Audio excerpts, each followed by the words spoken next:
The role of the house and home is an important one. Traditionally, it's where we feel at our safest, harboured beneath a shelter, sturdy walls, a roaring fireplace, and a nice heavily bolted front door, shut away from the dangers and threats of the wilderness and the wider world. So then it became a fear that this very same danger would find its way to our home. In the literal sense, a wolf at our door. The illusion of safety shattered, and that critical time where we choose to fight back. Well, horror cinema is rife with home invasion tropes, so let's take a look at some of the most terrifying on this list. Hello horror fans and welcome back to the Scariest channel on YouTube, Top 5 Scary Videos. As always, I'll be your horror host Jack Finch, as today we creep back the porch door and take a look at the top 5 scariest home invasion horror movies. Roll the clip.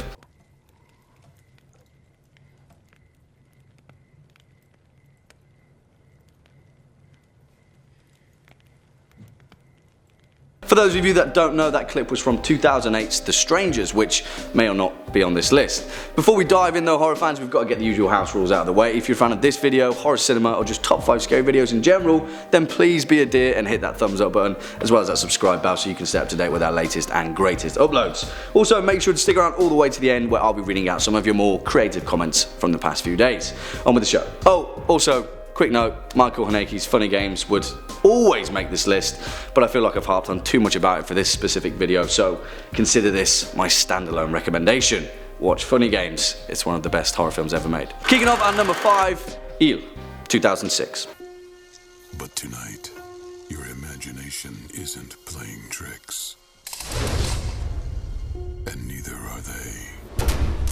Which always is a stark reminder that you don't need an abundance of gore to pull off a terrifyingly suspenseful psychological horror, and makes a point to turn up the bleak dread of European cinematic isolation. That's a mouthful, particularly when you take into account the final reveal of this film. Written and directed by David Moreau and Xavier Paulud, Il is a French-Romanian horror film which claims to have been based on real events, namely based on the urban legend of an Austrian couple murdered by 3 teenagers while on vacation in the Czech Republic. It was commonly billed in North America under its English translation, Them, and tells the story of Clementine, played by Olivia Boname, a young teacher that has moved to the idyllic Romanian countryside with her boyfriend Lucas, played by Michael Cohen. What plays out next is far from idyllic and leads up to a nail-biting game of cat and mouse. Granted, I'll admit that this film isn't for everyone, and some viewers will get put off by the film's pacing. I didn't fully appreciate it until its second time I saw it, but it's a masterclass in suspense and quickly tears apart the illusion of safety. Next up at number 4, The Strangers, 2008.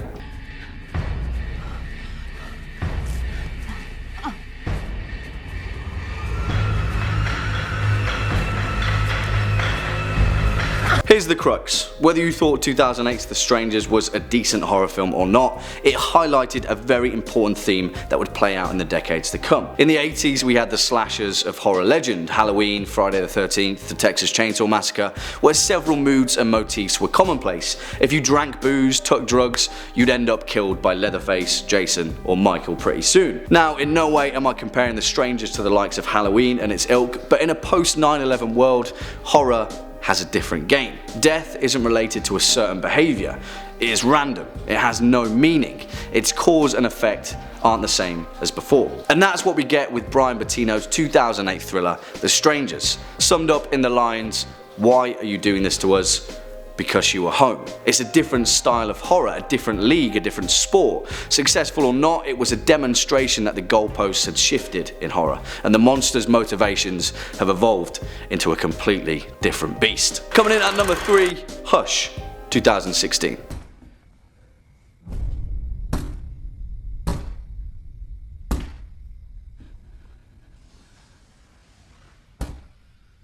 And what an absolute gem of a horror movie, from the continuing meteoric rise of Mike Flanagan, the director that brought us the fantastic Haunting of Hill House, but before that made his name with the likes of 2014's Oculus and 2016's Before I Wake. Hush is a departure from the two, but also gave us a glimpse into the same sensory deprivation that Flanagan weaves so masterfully into his tapestries of horror, namely the sound of silence, tied into the awesome Kate Siegel's character who plays Maddie, a deaf woman who lives in isolation in the woods. Before anything, this film is just a straight up good old-fashioned horror movie, while at the same time it plays with one of the most ingenious and original horror concepts that I've seen in a long time. Originally, Flanagan wanted to make this film completely silent, exaggerating Maddie's deafness in the process, but I for one am glad he didn't take that massive risk, because the sound design of this film is unparalleled, and part of the reason why we feel like we're right there, trapped inside that same house with Maddie. Start to finish, Hush is a masterclass in suspense, pacing, and a white knuckle warning to make sure you should always check your front door and carry a crossbow at all times. Swinging in at number 2, You're Next, 2011.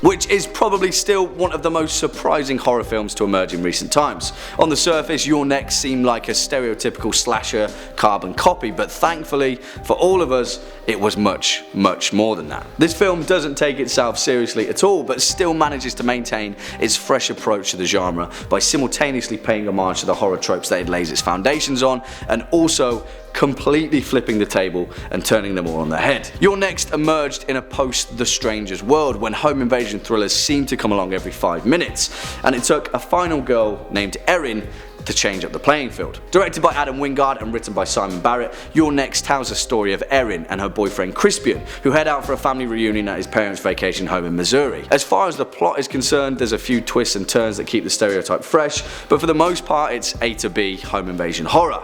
Well, kind of, because then we have Erin, and if you've never seen this film, watch it purely for Shani Vincent's depiction of a badass survivalist who doesn't have any time for crazy slashes and creepy animal masks. And finally, at our number 1 spot, Straw Dogs, 1971. This is my house.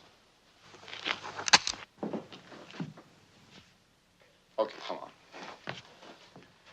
on, let's go. Come on. An incredibly controversial film that still maintains the same reputation to this day. Although, despite that, Sam Peckinpah's Straw Dogs is one of the greatest psychological horrors ever made.